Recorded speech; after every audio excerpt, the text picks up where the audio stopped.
Okay, there we go. So I want to welcome everyone. I'm Deborah Skolnick-Einhorn. I'm the Assistant Dean in the Schulman School at Hebrew College. We're the School of Education, and we are very much in the business of working with students all over the country, world, and particularly through the lens of pluralism. Pluralism in terms of the way that we think about both religious life, spiritual life, educational life, all the things that fall within that, the larger container of Jewish community and Jewish life. And so we're really proud today to present to you Karen Levine and her research on sacred communities. And along with Karen, you'll see and meet Emily and Nate, who are two students of ours, one in the master's program and one in the rabbinical program, both finishing up their work here this year. And they'll actually, for the first time, they'll be our respondents. So we have a faculty member and our students really in conversation about this subject about which they and so many of our students and faculty are really passionate. We see ourselves in this pluralistic setting as deeply interested in being on the cutting edge of sacred communities and what spiritual life and educational life can look like in those communities. So it's a pleasure to introduce you formally to Karen Levine. Karen is an adjunct faculty of ours here at Hebrew College. She's being ordained next week as a rabbi by the Academy for Jewish Religion in New York. So we thank her for taking the time out of those preparations between Pesach and graduation, that very short time, to share her research with us. Karen has over 25 years of education experience, working both in Jewish education and within that on education technology, which is what she teaches to our Pardes students who are working on their master's in Jewish day school education between Hebrew College and the Pardes program in Israel. Karen's the founder and principal of Ethereal, which is a consulting agency specializing in educational media and technology. She's worked for JESNA and was director of Learning Network SREAM, which is a nonprofit organization dedicated to empowering Jewish organizations with social media and leadership strategies for the connected age. We all need that these days. It's really important. Karen's interests also include e-learning, professional development, 21st century learning skills, communities of practice, Jewish learning, and the use of social media in education.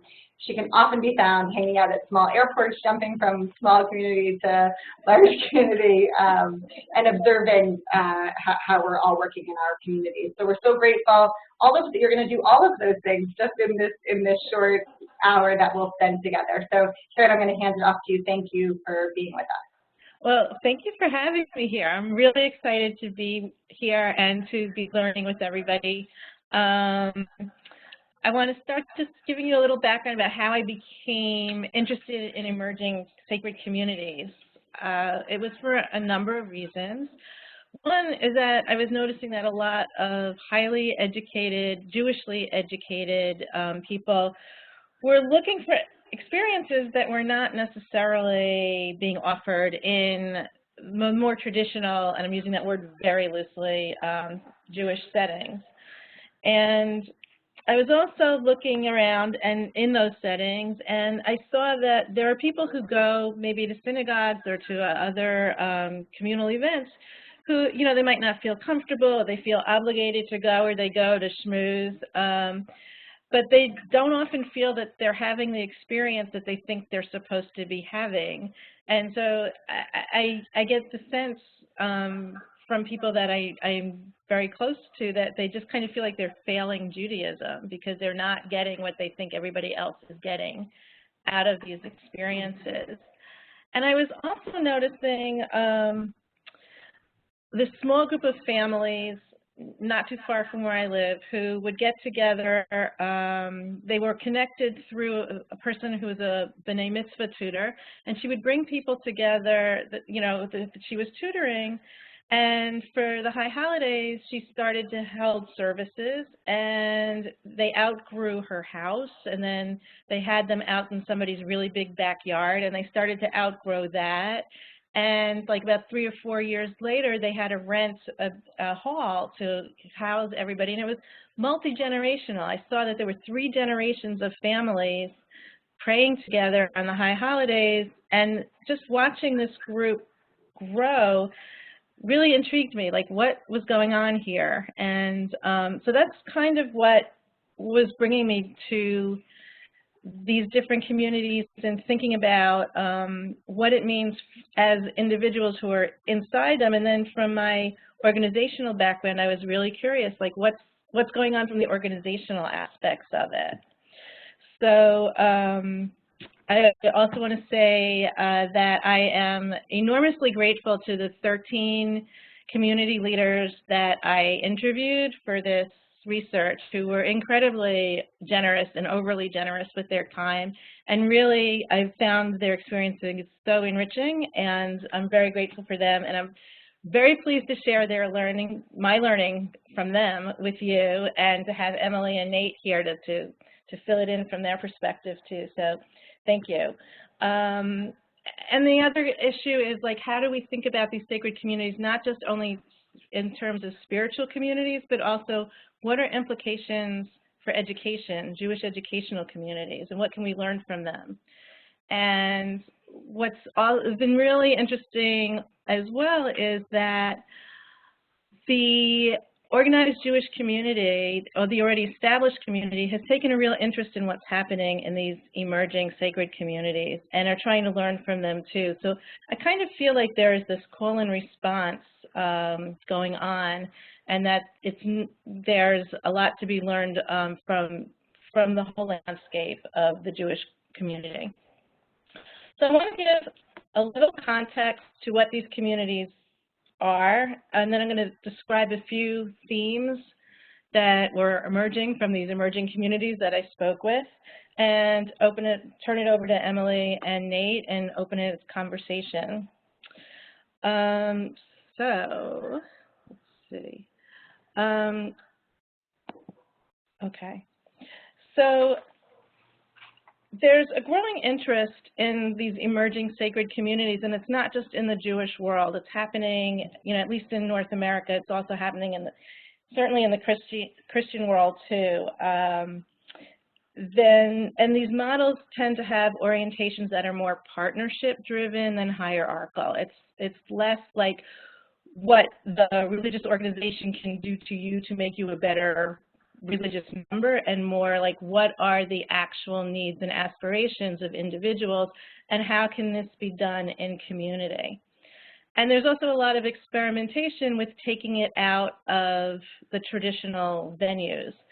So I don't know how widespread this is, but I was reading about something called pub theology, where a minister holds sessions at a bar, because he really wants people to have these meaty existential conversations, not just limited to the church, but like really recognizing that these are conversations that we have in our lives as we live our lives. And like, let's sit down at a bar or at a coffee house and talk about them, because it's not relegated to a place or a specific time. And I think that's also a real shift in how these communities are thinking about themselves. They tend to see themselves both as an ecosystem, that they themselves don't necessarily have to be the one place that people go, but that people in their lived lives navigate different places, and that they want to have a presence in those places, or they want people to know that that's actually, that's a way of Jewish living, and help them frame how they're navigating their lives through a Jewish framework. I will say that one of the big themes, and I'll come back to it later, I think, that came up a lot, and I'm sure Nate and probably Emily, I haven't spoken to you about it yet, can attest to it, the role that coffee plays in these communities.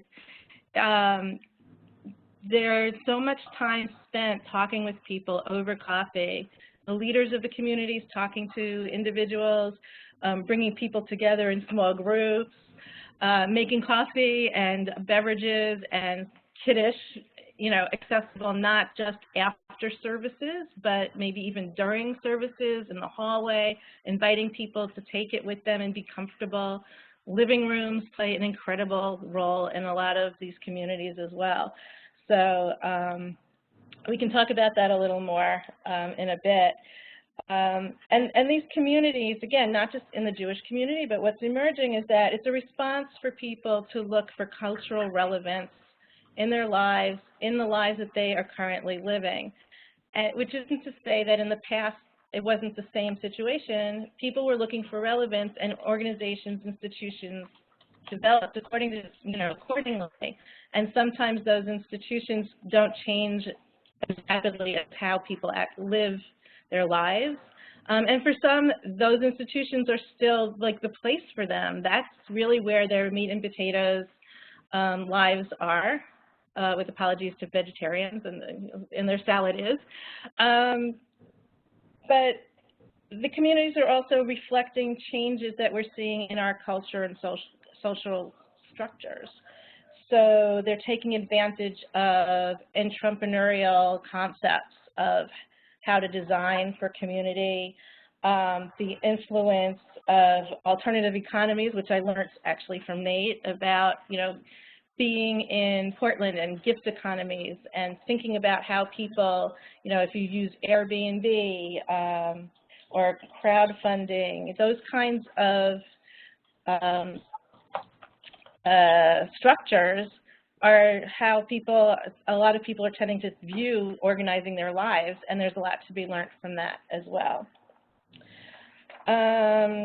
And then the other piece of it is this sense of empowered Judaism, that if people have read Eli Camper's book on empowered Judaism, he points out that people are really looking for Judaism where they can be responsible for their own Jewish experience, and they want it often to be in community.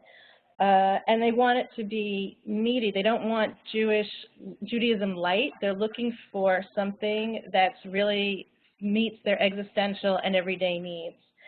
And these communities that are emerging are really trying to address those issues. And I will say that when I was trying to identify these communities, I cast a wide net. I didn't do a systemic, research on it. Some of them I knew, some of them I heard about, some of them I put out to lists like what's going on. I deliberately kept it kind of loose. So typically I was able to put them into general categories. One category would be a community that was a sacred community that was really sort of like a prayer community. Often it was a rabbi-led community. Other communities that I found that sort of fit under my loose category of an emerging model included communities that were sort of communities that did Jewish together. And then there was a third category where the community institution or framework helped Jews get together and be Jewish together. So it was just also interesting to see the variety under my rubric for what's going on out there. As you can see, I saw there were 13 community leaders that I interviewed, and it was really important to me to also show that there was a variety of people. So there were men, there were women, there were people who were in their early career, there were people who were in their mid to later career. There was a rabbi who was post-retirement who wound up in another position and was able to do the things that he always wanted to do. And they often, another theme that often came up was people who said, what do they want for themselves? What is the community that they want for them? And it happens, again, people who are in early career or people who were in later career, that one day they just looked and said, I want something different. Or they came with a vision of something and they saw pieces and were able to put it together to drive a vision and a community that they really wanted to build. So I would like to just show you some of the themes that I found. And I'm just going to change that. Can I change the slide? All right, one second. Working? Yeah, it's me. It's not you.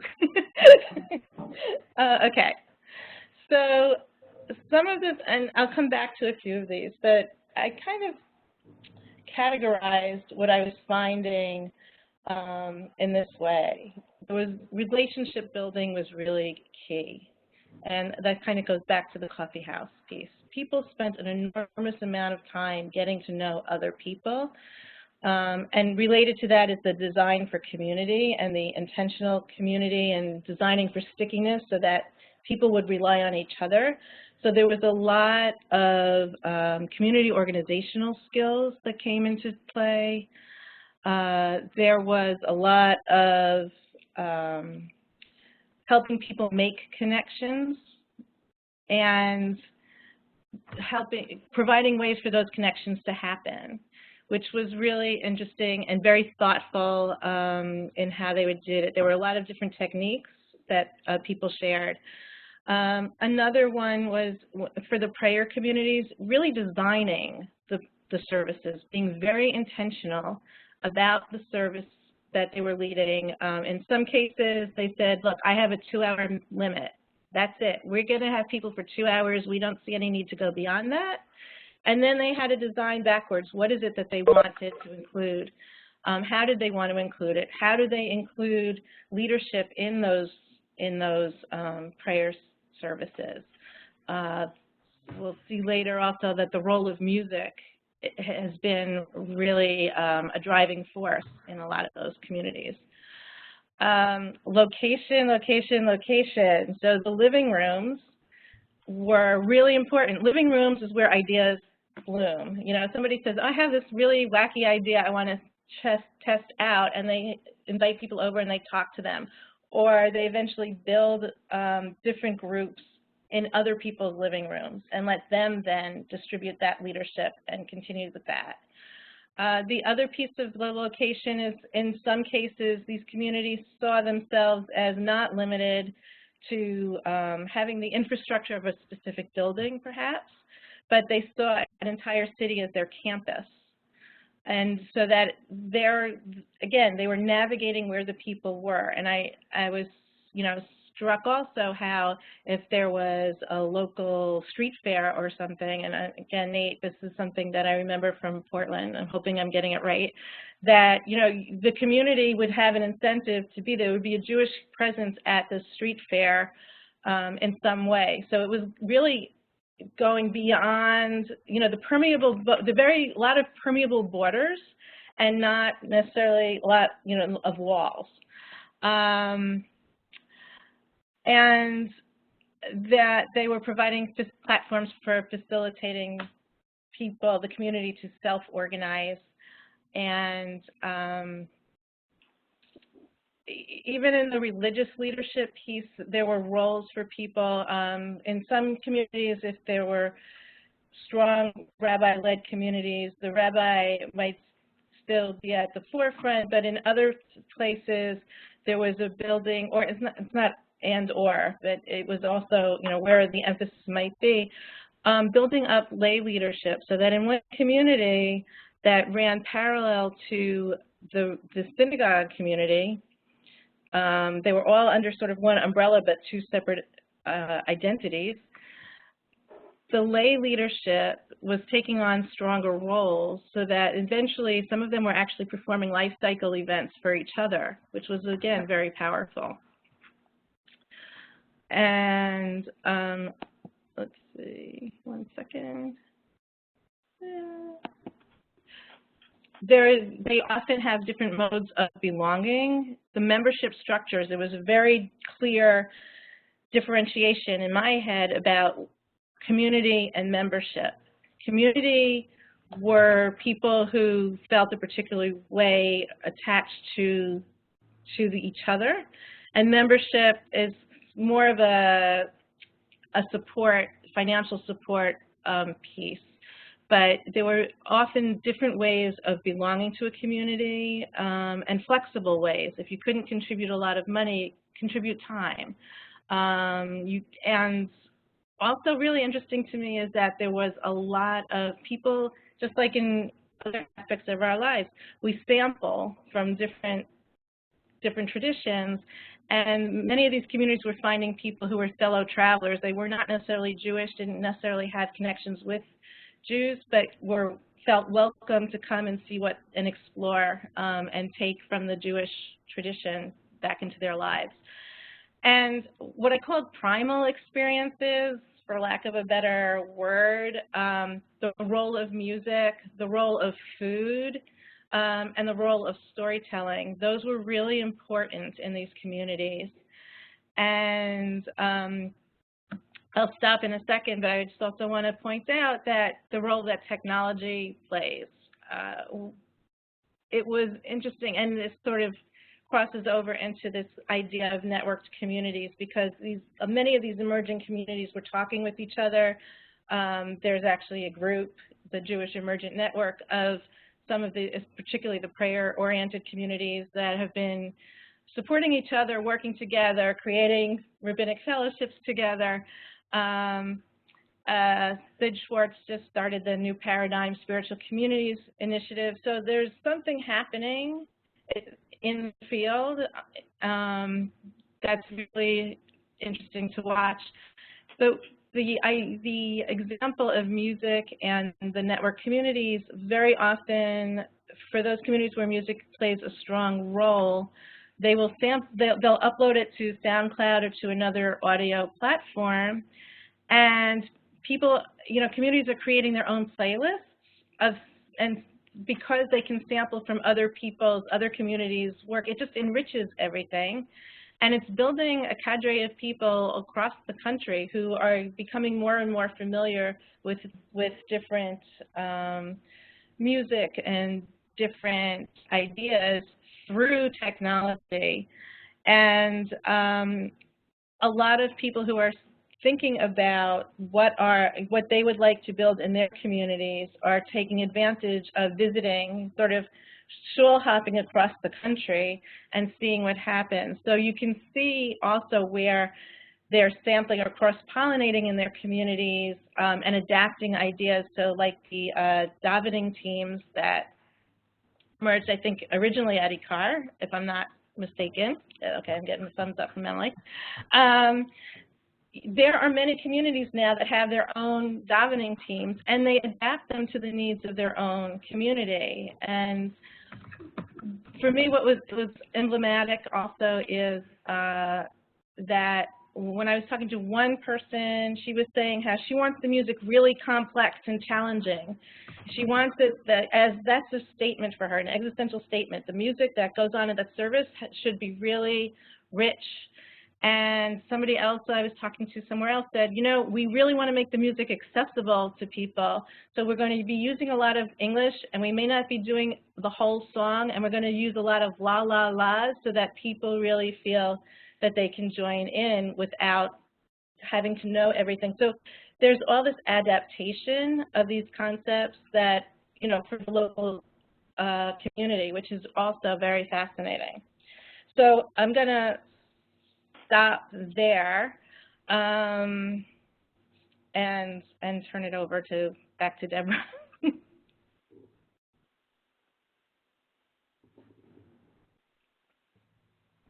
I can't hear you. Deborah, you're muted.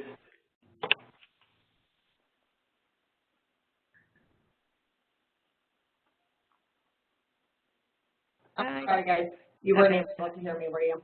I was just saying how really you could see from my gesticulations, I was talking about how things really connect in from what we understand about sociology of the American Jewish community, and how this is a case study really of the evolutions and revolutions that are happening within our community.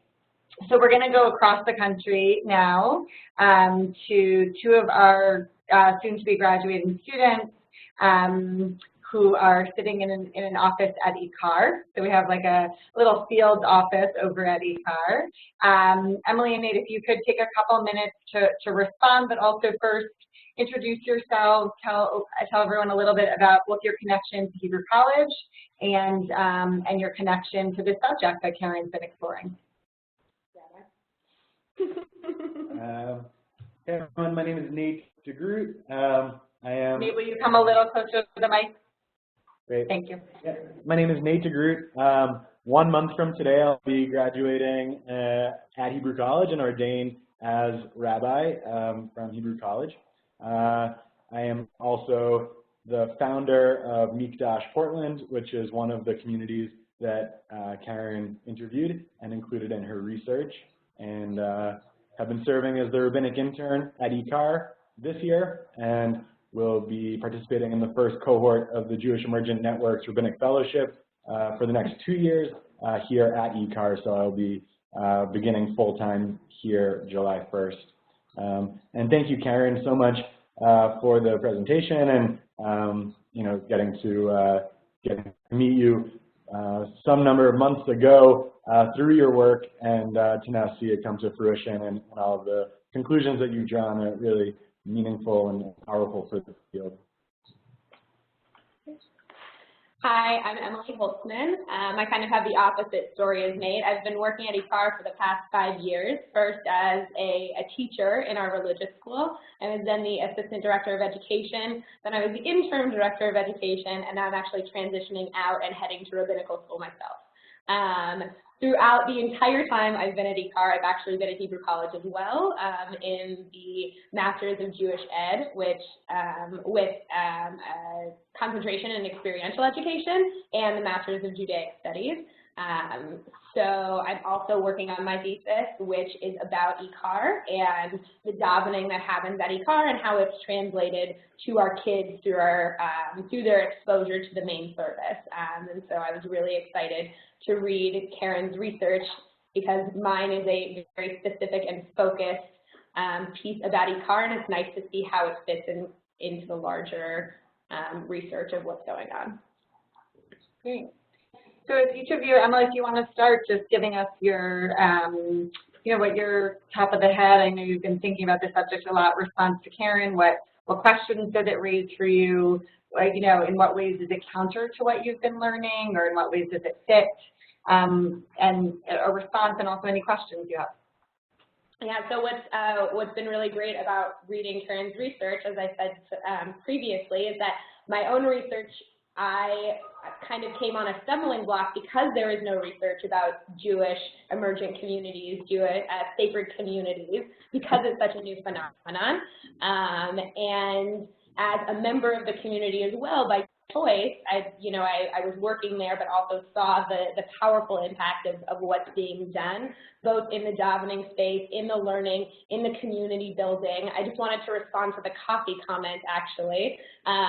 We don't have anything really formal, but at our old location at the JCC, we operated outside of the Westside JCC. We had what was called the coffee daveners. We have coffee every week for people to come and we encourage them to bring their own cups. And we had a group of very dedicated people who would sit out there, read the Jewish Journal with their coffee. They head in for, a song or two, maybe the drosh, but, informally we called them the coffee daveners. In addition, we had a Rabbi Aaron Alexander, who's now in DC, who makes his own slow brew drip coffee. I don't know coffee, so I don't know. But he would teach a parsha class, and he would bring coffee for everyone to share from his own home brew. It was a great way for people to kind of come together and really feel like a part of the community and a part of his his own interest. So I guess. Great.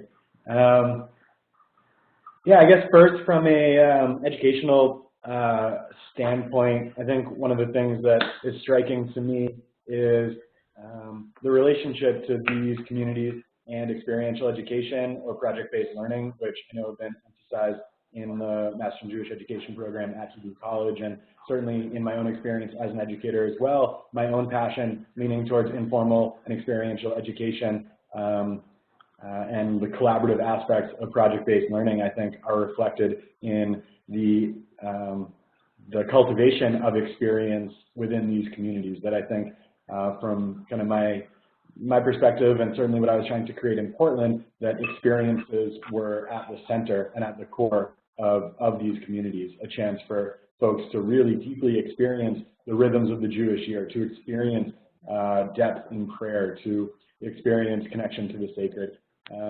And I think that's really, in a lot of ways, what distinguishes these communities. From a more sociological or historical perspective, I've been really interested this year doing a little bit of learning around the evolution of the American Jewish Synagogue and of kind of American Jewish history more generally as well. And from kind of the learning that I've been doing this year and some reading, it seems like we've had kind of three stages of American Jewish history kind of mainstream, and how that's been reflected in synagogues or sacred spaces, I think is really interesting. And in that first phase with massive immigration, mostly from Europe, that the synagogue or the sacred spaces that people were developing were in direct response to that immigration and coming from a place of security and ensuring that there was a community of people that spoke the same language and ate the same foods and had the same traditions, and by necessity not being permitted into or not feeling comfortable into secular or Christian society, that Jewish sacred spaces were created as a sort of refuge from the larger world. The second phase then becomes an assertion of Jewish power and Jewish assimilation and acculturation and acceptance in more mainstream American society, that Jews could now have synagogue structures that appeared similar to the aesthetics of the churches right next door, that they could have religious leaders like the churches right next door. And the real move of saying that we as Jews have arrived here in this country and we are now an accepted part of this society resulted in kind of the synagogue complex and the suburbanization of the synagogue and institutionalization of the synagogue.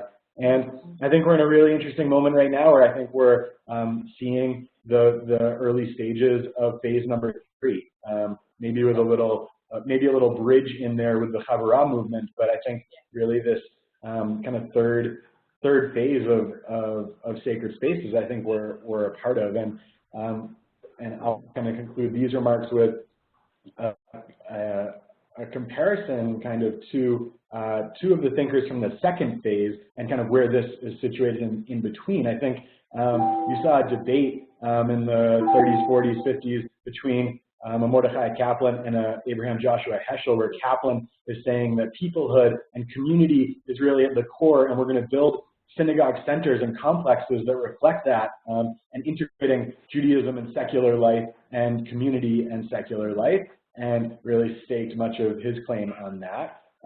Whereas Heschel was saying this is about holiness, this is about living holy lives, and that happens in sacred time. That happens through our observance of Shabbat and ritual and holidays and dedication to Torah.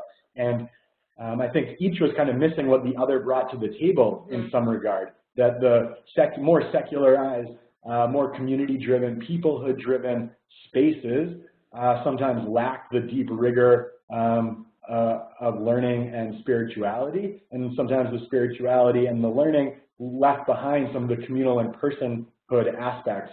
And I think we're seeing that neither of those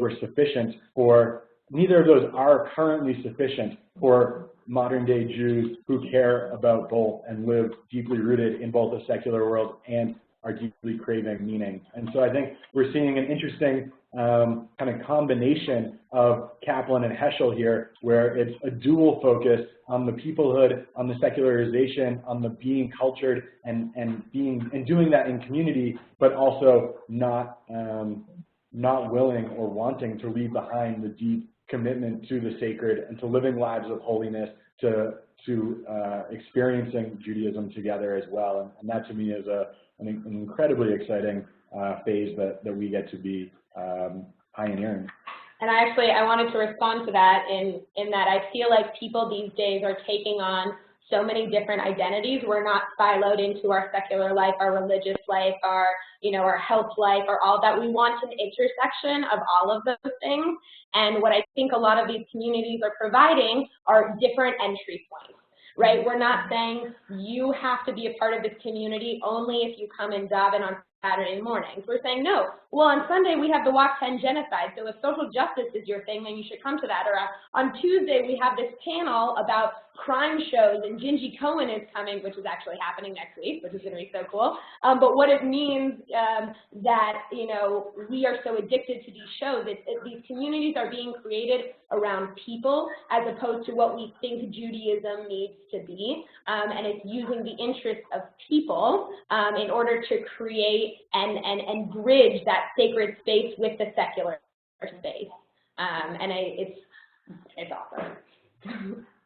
Thank you. It's so inspiring to see our students who, you know, a great part of our program is that our students are in the field at the same time as they're doing their academic work, and it's really exciting to see that come together as you guys both work on your theses and finish those up, and how inspired you are by the work, and hopefully how your work is also inspired by the learning that you're doing. So thank you. You make us proud, and happy to have you representing us on the West Coast. Karen, any responses to these guys before we open things up to other questions? Yeah, I just want to say a few things, and also if you can get to the last slide, like the next slide, because I don't think I can do that, that would be great, because you sure. If you get a chance. Yep, okay. Hold on. Is that? No, all right. Can you do it? You want the third or the fourth, Karen? There should be a fifth. Ah, there you go. Thank you. Okay, so I had Boober, okay? So completely unplanned. So the idea of those points of intersection that Emily was talking about between, you know, individual exploration and the community is really important. And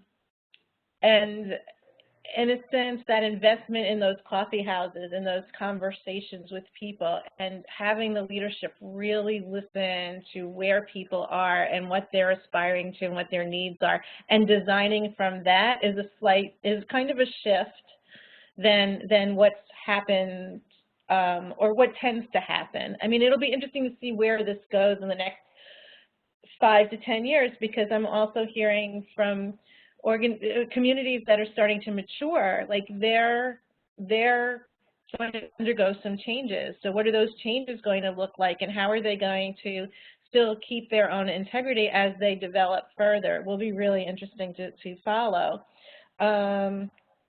But there is definitely a priority in relationship building and a priority in people. There's a lot of room for people to come and bring their own gifts, and you know who they are, and be in community with that.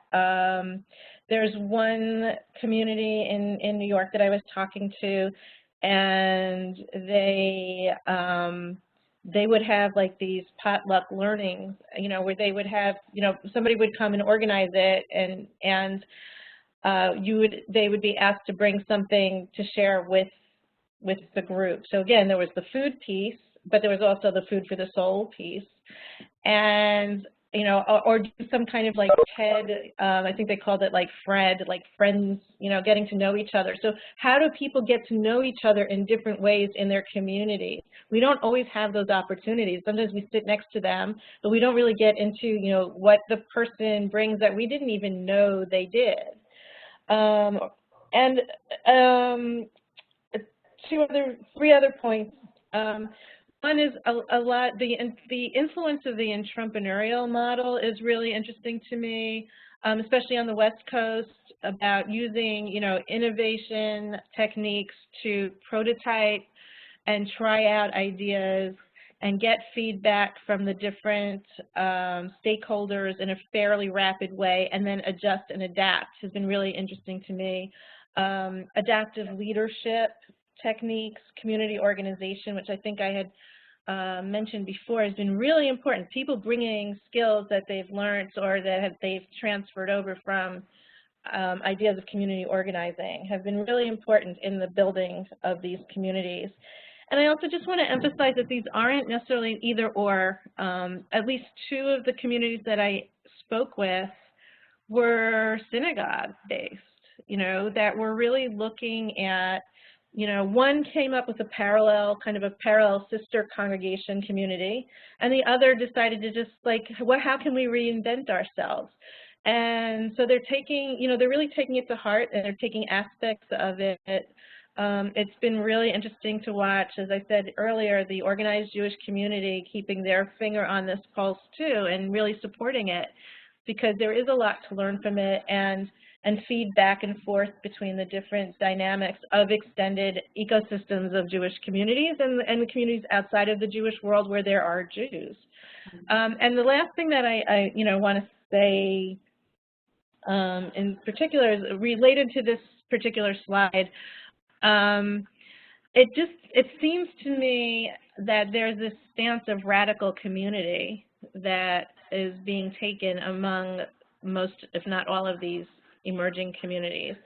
And I was talking with some students, and somebody made this connection for me, which was like so wow, like, oh, it was right in front of me, and then, you know, until she said something, it like just hit me.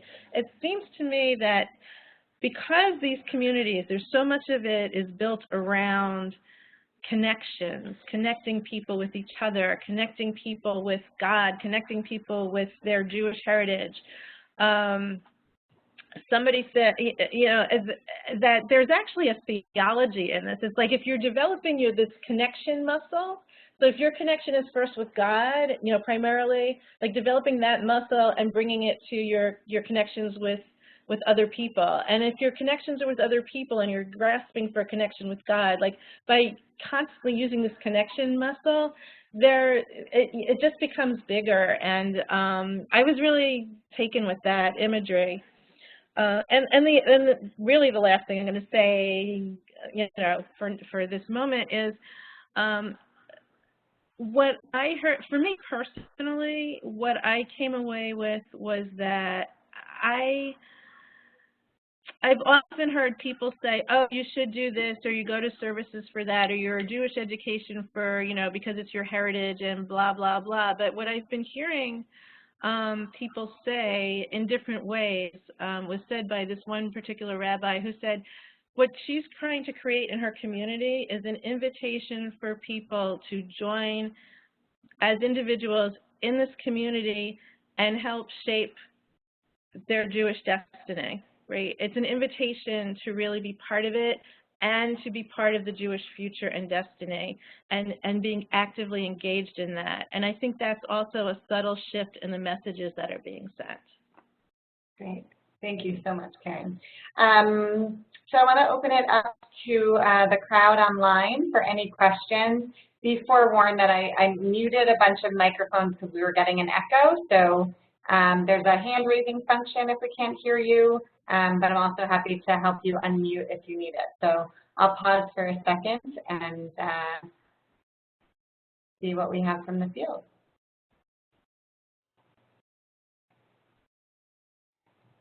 You can feel free just to speak up.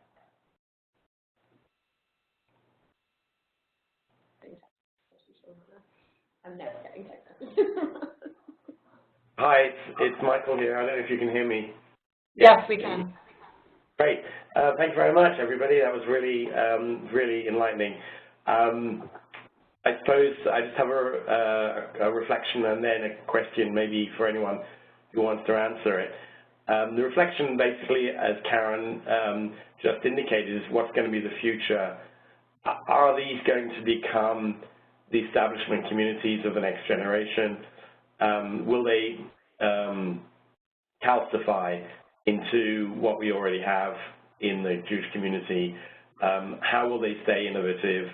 What will be revolutionary about them in 25 years' time when they have intergenerational membership and dues and a building and everything else? Will that take away from some of the qualitative distinctions they have now? So that's just a reflection, and you can think about that. But the question really is related to the issue of teaching and learning Jewish texts. And I suppose I'm surprised that Karen, your research, and I know from both from Emily and maybe less from Nate, but that prayer has become so important in these new emerging communities intentional prayer, spirituality, social justice connected to prayer. But is there any interest at all in that population about teaching and learning Jewish texts? And is there a growing interest in that field? I mean, I look at something like Machon Hadar, and indeed our own, rabbinical school, and I see how Jewish texts in this 21st century have become compelling and significant in people's lives. But I haven't heard that, and I just wondered where that lies. Yeah, my impression is that people really want to up the bar. They are interested in Jewish text. They're interested in, they don't want the Judaism light that, sometimes they feel they come to. They really want, the people who are coming into these communities are being offered, so I'm assuming that they want, but that's just an assumption, real text and the ability to grapple with a lot of the tradition and what does it mean for them, not just living in the Jewish environment, but when they go out into their other part of their ecosystems that are not necessarily Jewish, like how do those texts inform how they navigate their world and how they see it? So I think that the communities are very much imbued with a sense of providing a Jewish lens and framework, and a deep one for people. So that's been my impression from the work that I've been doing. I was raising my hand. Emily, go ahead. So I want to say two things. So one, for me personally, I grew up in the Reform movement and came to IKAR as a job. I fell in love with text through the way that IKAR does it, which is not, here, we're going to do a text study for the next hour, but it's, here, we're going to do this social justice project, and then we're going to see how it relates. And then it gave me that way to then bring it to the kids as well. So every time we didn't sit down for a text study, it was like pulling teeth. And I think some people want that and some people don't. I know if it was up to me, I would have a text study all the time, but you have to be cognizant of, those populations. And even though you are trying to get people involved in that Jewishly, not to give them Jewish life, but to be able to give them, like what Nate said, an experiential way to bring the text into their realm as opposed to forcing it down their throats. Mm-hmm.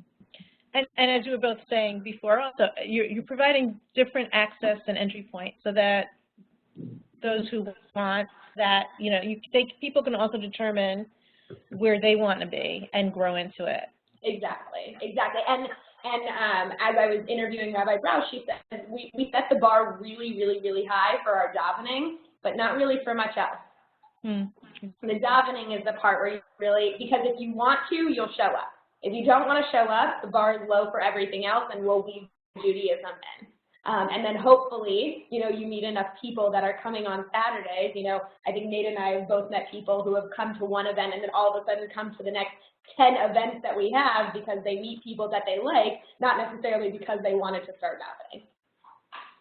And that's an interesting point also, is that a lot of the times the communities are not judging their success by how many bodies they've had at one particular event, but rather if they have a series of successful events during the week where maybe 10 people meet and 5 people, I mean, for them, that's a win, right? Mm-hmm. And it's also about who's showing up and the quality of those people because, like you said, it's about people seeing themselves in the organization and wanting to invest. I know Nate works with our tribe group, which is our 20s and 30s group, and he created this tribe council of people who are now coming and invested in making this work actually happen. So it's not Nate just, doing this himself.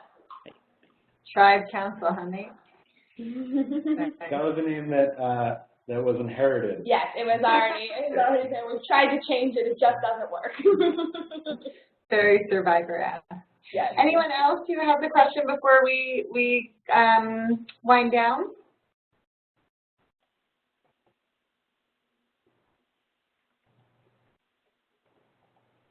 Okay. So I want to thank everybody for their time, particularly soon-to-be Rabbi Karen to be Rabbi Nate, and in a few years to be Rabbi Emily. We're so grateful to have you all who are really thinking about what this, cutting edge of sacred communities could, would, should look like, both in your research and in your practice. And have you as part of the Hebrew College community to continue to ensure that we're having this conversation and helping our students really create these communities educationally, religiously, spiritually, and in terms of social justice. So thank you so much for bringing your perspectives to us today and your energy. I want to just say a couple words about our next webinar in this series. So the next one's actually coming up soon. It's going to be on Monday, May 23rd, also at 4 p.m. Eastern, 1 p.m. Pacific.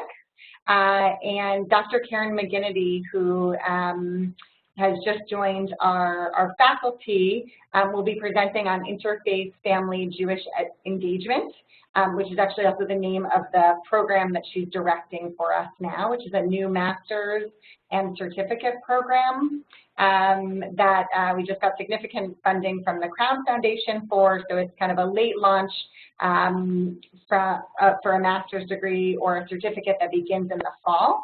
Anyone who's interested should be in touch about that or any of our other master's or certificate programs.